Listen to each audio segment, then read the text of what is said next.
Minta maaf line tak berapa okey tadi.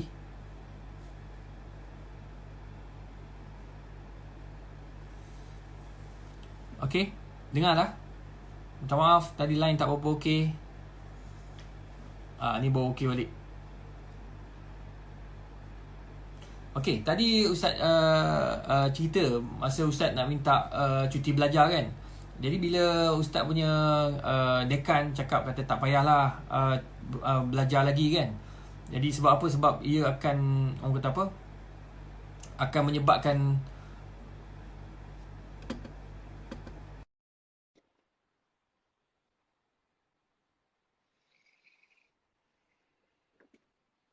Okey, dengar lah. Okey, Dengar. putus. Sorry. Itulah. Line tak okey. Okey. Tiba-tiba dia hang. Okey, jadi Ustaz pun cerita tadi kan, Ustaz nak cuti belajar. Bila dekan Ustaz, dia kata tak payahlah cuti belajar lagi, dia kata kan.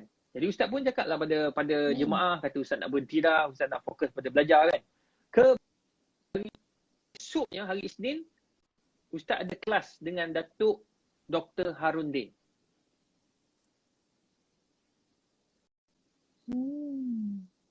Habis zikir-zikir tu kat bawah, dekat rumah, dekat Darusshifa. Jadi Ustaz pun pergilah. Bila Ustaz pergi, minum, dia ajak minum. Jadi minum. Lepas tu Ustaz pun cakap, Ustaz, kita panggil Datuk Harun Din, Ustaz, saya ni rasa dah dapat cuti belajar. Sukalah Datuk Harun Din. Dia kata, bagus. Dia kata, bagus. Dia kata.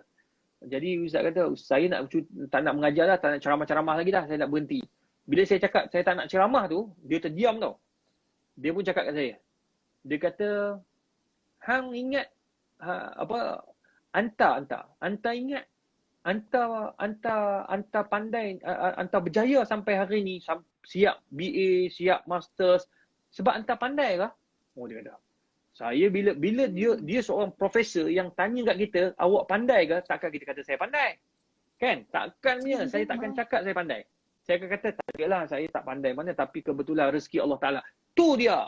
Disebabkan rezeki Allah lah hang dapat berjaya sampai hari ni, dia kata. Nampak? Dia cakap, dia angkat suara sikit lah. Tu sebabnya hang berjaya sampai hari ni. Lepas tu Ustaz pun terdiam. Hang ingat, hang boleh berjaya ke dengan tanpa doa orang lain? Ustaz kata tak boleh. Dia kata berapa ramai kawan-kawan dia belajar pandai-pandai sampai PhD tak siap PhD dia. Wih, Ustaz kata betul juga. Dia kata kenapa tak dia belajar pandai tapi kenapa tak siap?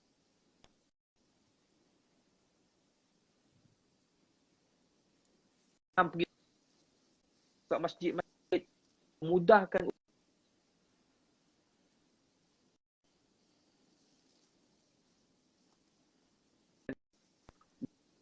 Allah. Dalam tempoh 2 tahun tu, Ustaz dah siap dah menulis. Ustaz tak berhenti mengajar. Ustaz terus ceramah dekat surau, ceramah dekat masjid, mengajar kitab dekat surau dan masjid. Dalam tempoh 2 tahun tu,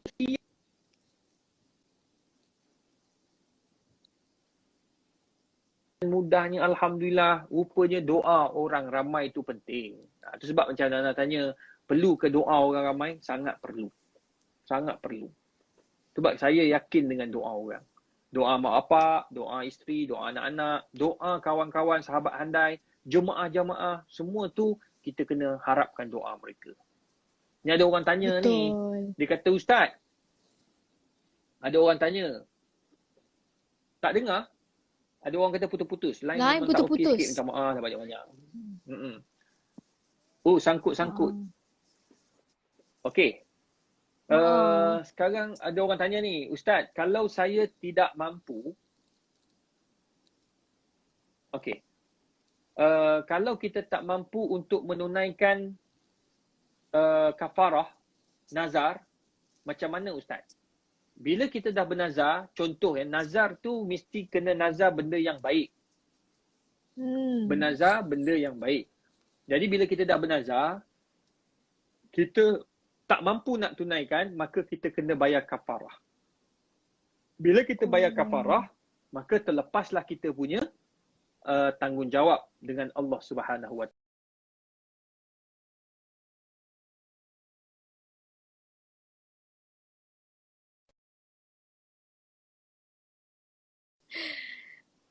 Line kembali tak okey Ustaz. Ah, Dan rasa Ustaz kena live seorang okey baru tak? tadi line tu clear.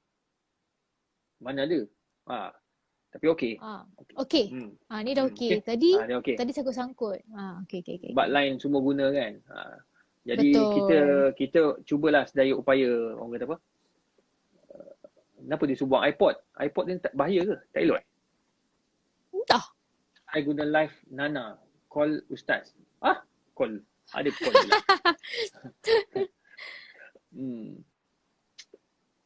Ada satu Okey benda lah Ustaz kot. nak kongsi dengan semua kan. Dengan semua Ustaz nak suka. Antara amalan yang kita boleh buat, amalan yang kita boleh buat untuk mengeratkan lagi silaturahmi sahabat handai. Ni ulama sebut ni.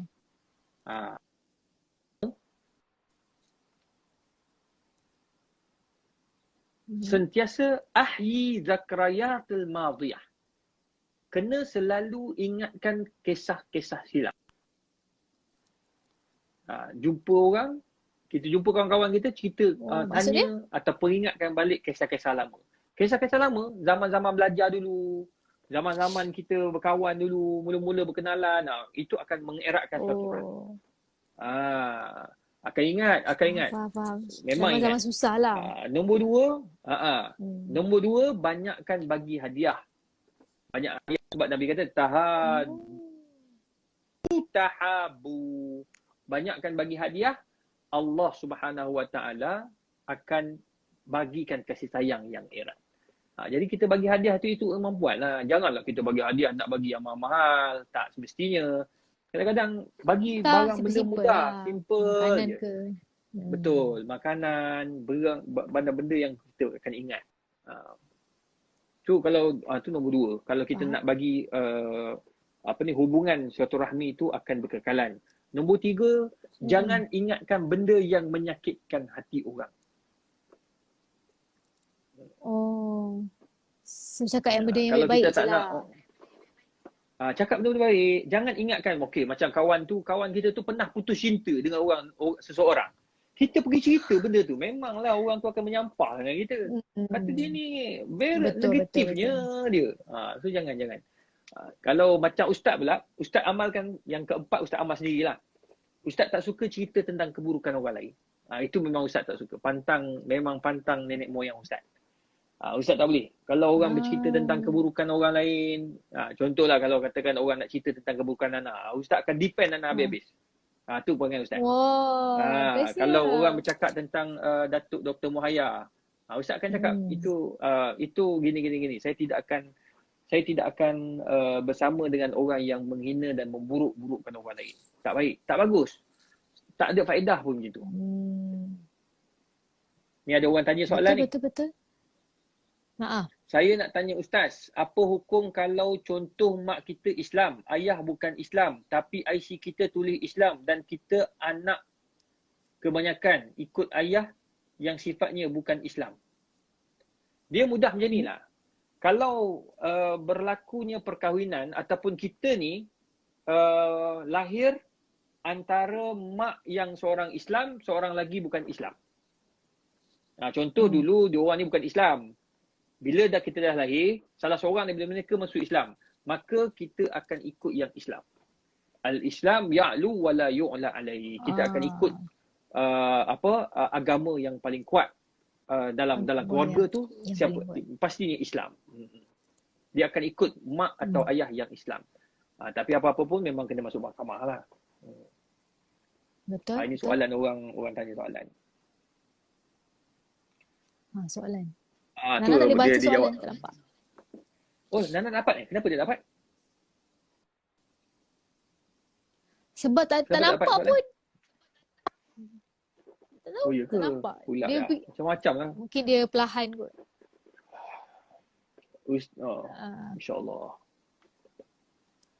Okeylah, tanyalah soalan apa-apa nak soalan. Tak kisah. Sambil-sambil baca soalan tanya yang apa-apa kat soalan bawah ni. Tanya je. Apa tanya tadi Nana dah ingat dah. Apa benda nak tanya tadi? Lupa lah pelik. Ni ada orang tanya soalan. Dia kata, Ustaz, kalau kita mati, yang solat jenazah kita lebih daripada 44 orang terlepas azab kubur ke, kita tidak akan terlepas dari azab kubur. Sahabat-sahabat Nabi pun kata Nabi SAW dalam hadis Bukhari bahawa semua orang akan menghadapi azab kubur sama ada berat atau ringan. Himpitan kubur tu semua orang akan merasanya. Dia akan rasa zab sekali, lepas tu dia akan luas bagaikan raudatun min riyadil jannah. Kalau amalan dia bagus. Tetapi kalau amalan tak bagus, amalan tidak ada, banyak buat dosa, dia akan dihimpit dengan tanah perkuburan itu sampai tulang dia akan jadi macam tu. Tulang dia akan bersentuh antara satu sama lain. Na'udzubillah. Jadi kata Nabi itu dalam satu hadis yang riwayat Imam Ahmad tadi, apabila ramainya sembahyang, kata ada 44, lebih 44 orang, mungkin 50, 60, 70, 80, setiap yang doakan kita itu akan meringankan kita punya azab kubur dengan syafaat doa mereka itu, insya-Allah. Contoh satu riwayat, walaupun riwayat ini dibincangkan, Nabi lalu dekat satu perkuburan. Nabi pun ambil satu pelepah, dia patahkan dua. Satu dia patah dua. Satu riwayat kata patah, satu riwayat dia ambil dua, letak. Satu dia satu pacak dekat dua kubur. Kubur yang pertama, la yastabri'u minal baul. Mereka ini dia diazab, kata Nabi, dia sedang diazab. Ahli kubur ini sedang diazab kerana tidak sempurna. Kencing dia masih tidak tus. Maksudnya masih terkeluar, menyebabkan kena pada pakaian hingga solatnya tidak sah. Maka menyebabkan dia punya semayang tidak sah, akhirnya kena azab kubur. Itu sebab dalam mazhab Syafi'i, Imam Syafi'i ni dia ambil jalan selamat, ihtiyat, berhati-hati. Apa yang dia buat? Dia menggalakkan sahabat-sahabat ni kalau bila buang air kecil atau air kecil lah, dia istibrak. Istibrak yastabrik. Dia buat macam mana tau? 3 kali. 3 kali tu berdehem. Kalau katakan dah berjaya, dah buat 3 kali tapi masih keluar, kita tak sedar, kita tak berdosa. Tapi ada setengah orang dia sengaja. Dia sengaja tak nak kencing elok-elok, dia pun kencing main-main, lepas tu pakai seluar dalam, kotor seluar dalam, akhirnya sembahyang dia tidak sah. Maka orang macam ni boleh diazab oleh Allah Ta'ala dalam riwayat tu. Nombor 2, orang yang suka memburuk-burukkan orang. Na'udzubillah, menjadi batu api. Maka orang ini mendapat azab oleh Allah Azza wa Jalla. Jadi itu sebabnya ada syafaat. Jadi Nabi letakkan 2 pelepah itu untuk meringankan syafaat, untuk meringankan azab kubur kepada 2 ahli tersebut. Terima kasih soalan. Bagus soalan-soalan dia orang ni. Banyak. Banyak soalan yang bagus-bagus lah. Ada orang tanya soalan juga ni. Tanya apa? Dia tanya kawan kita tu baik tapi suka ungkit kebaikan yang dia dah buat. Betul. Dia baik tapi dia suka ungkit. Okey, kalau orang-orang yang jenis macam tu, kita kena dakwah dia ataupun bukan dakwah ni macam berat sangat tau. Kesian ke orang. Macam kita nak tu kan. Kita kena sentiasa memberi nasihat. Sebab dalam satu hadis, ad-dinun nasihah. Agama itu dipenuhi dengan nasihat. Jadi kita nasihatlah dia. Bila dia ungkit-ungkit, kita pun cakap tak baik kita ungkit-ungkit. Benda baik yang kita buat itu Allah yang akan mengganjarkan. Tak payah kita kita ungkit-ungkit, sebab itu akan merugikan kita. So maknanya apa je yang kita ada sekarang ni memang segala-galanya daripada Allah Subhanahu Wa Taala. Walaupun melalui antara orang tu yang membantu kita ke apa ke, mungkin orang tu adalah perantaranya. Betul Ustaz? Betul. Setuju? Faham? Tadi nak cakap apa ni? Masa terputus ni? Nana terlupa lah. Apa aku nak tanya? Ni ada orang tanya kat ni. Macam ada orang mana? tanya, Ustaz, saya... Okey. Okey. Dia macam mana kalau kita, iman kita kan macam, adakah normal iman yang turun naik tu, kadang-kadang kita rasa rajin solat, lepas tu kita akan banyak zikir. Ada masa kadang-kadang kita rasa macam nak cepat. Adakah itu normal atau memang ujian daripada Allah? Okey. Dia al-iman yazidu wa yanqus. Iman itu ada ketika dia naik dan ada ketika dia akan rendah. Apa maksudnya tu? Maksudnya, kita ni, iman kita ni ada kala akan naik apabila kita, kata Imam Al-Ghazali, apabila kamu bermusahabah dengan orang-orang yang baik. Kita berkawan dengan orang baik, iman kita akan naik tinggi. Nombor dua, kita akan naik apabila yazkurullah qiyaman wa qu'uda. Dia akan mengingati Allah Subhanahu Wa Taala ketika kamu berdiri, kamu duduk, mengingati dan membesarkan Allah Azza wa Jalla dalam semua perkara. Contoh, nak ingat Allah ni bukan payah mana. Contoh, Nana kan. Nana tengok kereta Nana. Ya Allah, aku ada kereta. Orang lain tak ada kereta. Maksudnya itu itulah satu nikmat yang Allah bagi. Itulah. Jadi iman kamu naik. Tak, Nana tengok rumah. Ya Allah, besarnya rumah aku. Alhamdulillah. Ada orang, ya Allah, rumah tak ada. Duduk gelandang kan. Betul, Tadi pun tengok dalam surat khabar dia ada orang tak ada rumah dan sebagainya kan. Allah sedihnya. Jadi kita patut bersyukur. So maknanya orang Ustaz, maknanya macam bukanlah kita sentiasa macam zikir tu salah satulah, tapi kalau kita tak zikir tapi kita sentiasa mengingati apa yang Allah Taala dah bagi nikmat pada kita pun, itu pun satu zikir jugalah. Betul. Sebab tu kita kena berpandangan positif. Apa saja yang berlaku, apa saja yang berlaku dalam hidup kita ni, positif. Kenapa ya aku ni dilahirkan macam ni? Mesti ada hikmah tu. Kenapa lah COVID? Mesti ada hikmahnya tu. Tu sebabnya kalau kita berpandangan positif, InsyaAllah Ustaz yakin kita akan berjaya. Kita akan jadi orang yang baik, iman kita meningkat. Tetapi bila kita tidak ada kawan yang menasihati, kita tidak pernah mengingati Allah Azza wa Jalla, membesarkan Allah, melihat kepada nikmat yang Allah bagi. Ya Allah, apa lagi Allah tak bagi kat kita ni kan? Kalau kita tak fikir semua tu, iman kita makin rendah, makin rendah, makin rendah. Itu sebabnya Nabi sebut dalam hadis, la yasriqus sariqu hina yasriqu wa huwa yazni wa huwa mu'min. Minta maaf. Wa huwa mu'min. Tidak mencuri seseorang lelaki itu, ketika dia mencuri, dia itu tidak beriman pada Allah Azza wa Jalla. Dia sedang beriman pada Allah. Maksudnya dia beriman ni, tapi dia mencuri. Orang yang mencuri dia bukan yang beriman. Dia dah hilang iman dia. Maka jatuh dia punya iman dia. Sebab iman ada naik, ada turun. Kita akan buat maksiat bila kita tidak ada iman. Itu sebabnya Alhamdulillah baguslah Nana Ustaz perhati Nana dalam TV pun masa buat show jaga aurat, jaga penampilan, jaga akhlak, bagus. Biarlah orang nak cakap apa pun, tapi percayalah Nana, ni ramai yang follow kita yang sedang live dengan kita ni kan. Diorang pun setuju dia buat macam ni semua. Diorang pun setuju sekarang ni diorang nak tengok penyanyi-penyanyi tengok yang tutup aurat tu, barulah dia bagi anak-anak dia dengar.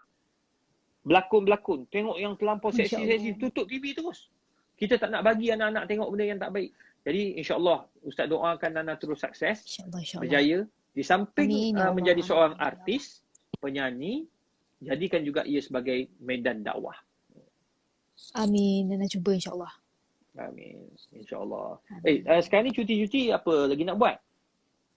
Cuti-cuti? Biasanya kadang-kadang Nana ada buat show dekat rumah juga. Macam ada konsert di rumah sahaja.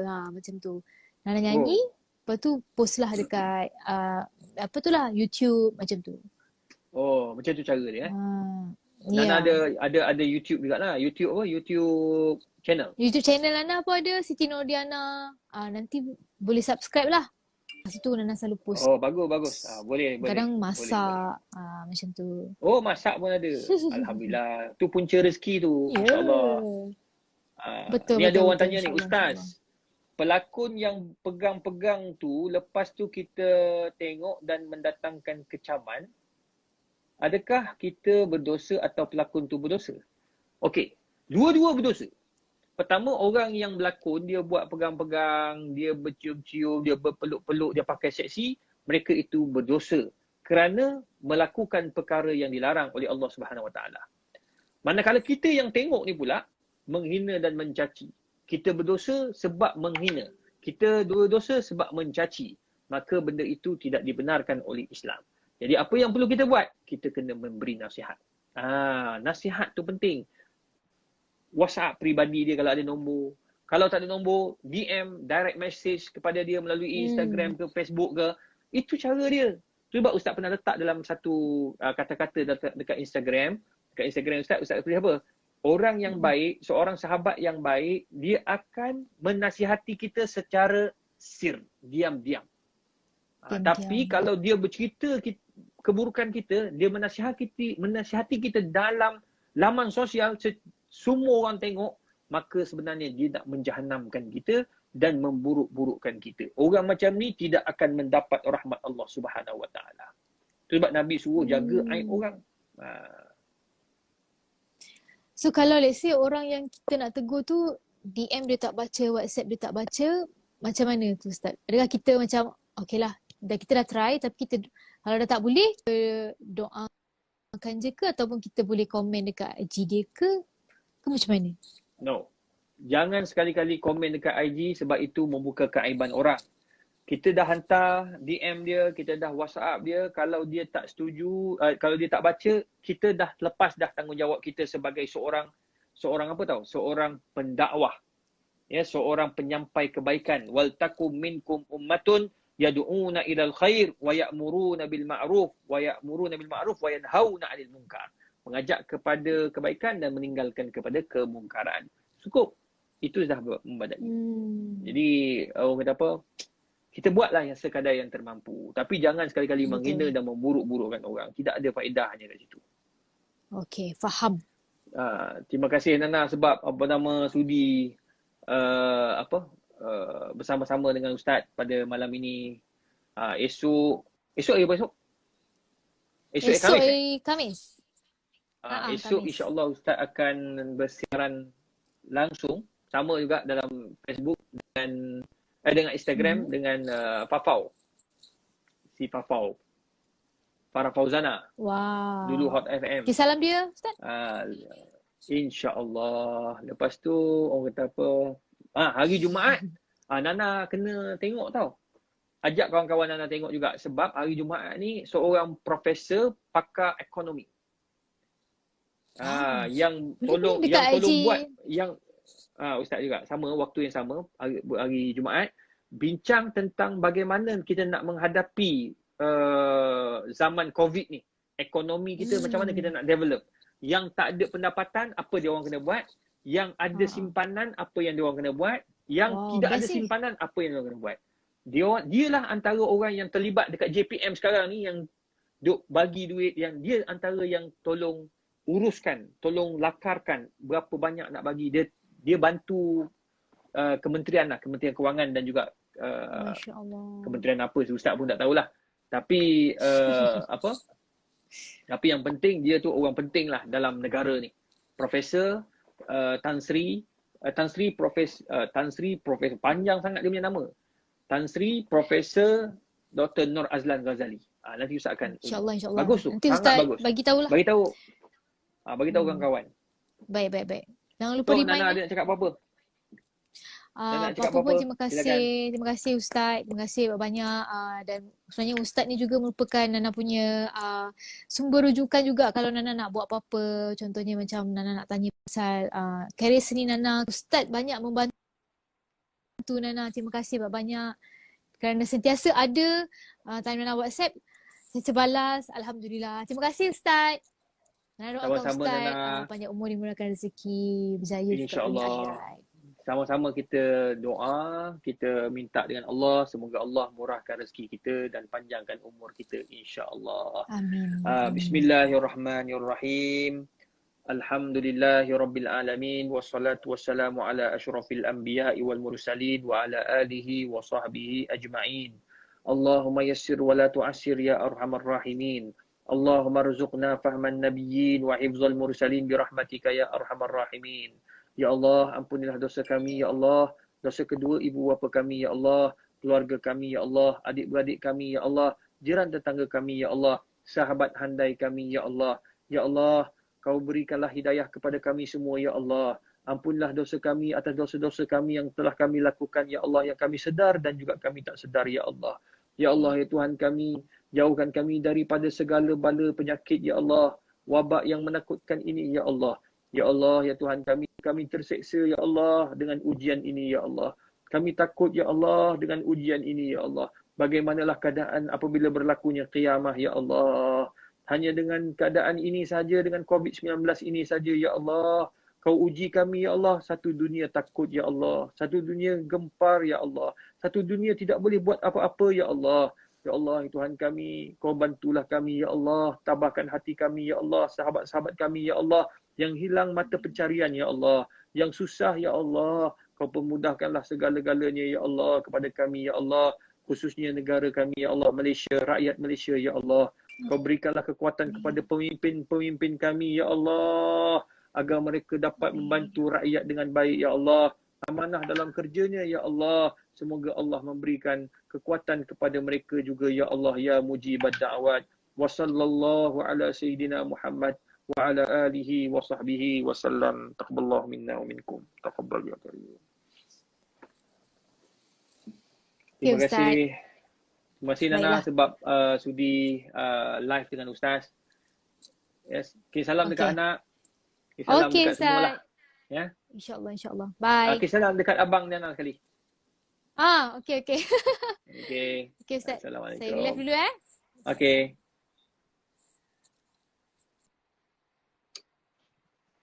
Alhamdulillah, terima kasih semua kepada semua yang live pada malam ini. Ustaz ucapkan ribuan terima kasih. Maaf kalau ada salah dan silap, line tak berapa okey. Macam inilah keadaannya bila kita dalam PKP ni. Kita cuba buat yang terbaik, sampaikan yang terbaik. Semoga apa yang kita sampaikan ini menjadi syafaat untuk kita masuk dalam syurga Allah Azza wa Jalla. Ustaz nak bantu lebih, Ustaz tak mampu. Ustaz nak buat sesuatu yang luar jangkaan, kita tak mampu. Jadi kita buat yang terbaik lah. Yang kita mampu, insya-Allah Allah akan bagi kita kebaikan di dunia dan juga di akhirat. InsyaAllah jumpa malam esok. Malam esok Ustaz dengan Farah Fauzana. So all the best. Jangan lupa banyakkan berdoa, minta ampun dengan Allah. Semoga Allah jauhkan kita daripada bala yang cukup menakutkan ini. InsyaAllah apa yang baik daripada Allah, yang kurang daripada saya sendiri. Wabillahi taufiq wal hidayah. Wassalamualaikum warahmatullahi wabarakatuh. Jumpa malam esok insya-Allah. Jangan lupa